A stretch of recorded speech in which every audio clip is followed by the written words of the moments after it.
Nous reparlons du dernier comité des signataires à Paris. Samedi, il a été question du nickel. Le rapport d'un expert, Michel Collin, a été mis sur la table. Nathalie Delay, bonsoir. Bonsoir Gwen. Alors, ce rapport, vous avez pu le lire. Tout d'abord, Michel Collin, qui est-ce? Alors c'est un haut fonctionnaire qui a été mandaté par le Premier ministre Manuel Valls. Il est expert nickel, c'est un ancien conseiller de Dominique Strauss-Kahn et il avait participé aux négociations du fameux accord de Bercy. Alors, clairement, les choix actuels de la Calédonie en matière de stratégie nickel, selon lui, ne seraient pas les bons. Eh oui Gwen, c'est un véritable pavé dans la mare qui a été jeté avec ce premier constat. Je cite, le modèle de gouvernance actuel de l'économie du nickel est dépassé.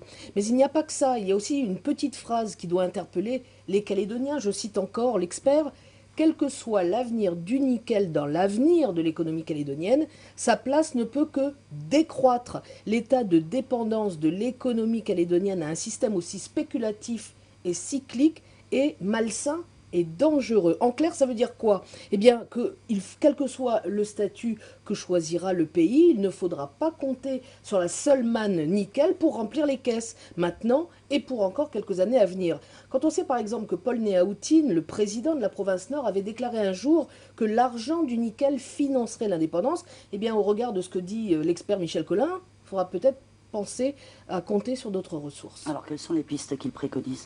Alors, il préconise la création, par exemple, d'une autorité indépendante sur le nickel dans le pays, qui ne serait pas décisionnaire, mais qui analyserait les demandes d'exportation ou les octrois de concessions. Sur les exportations, justement, le rapport est clair, il faut les faciliter. D'ailleurs, le relevé des conclusions du groupement de travail des présidents et signataires parle d'urgence à faciliter ces dernières. Cela malmène le gouvernement de Philippe Germain qui s'était opposé à bon nombre d'entre elles. On se souvient de la colère des rouleurs et des mineurs.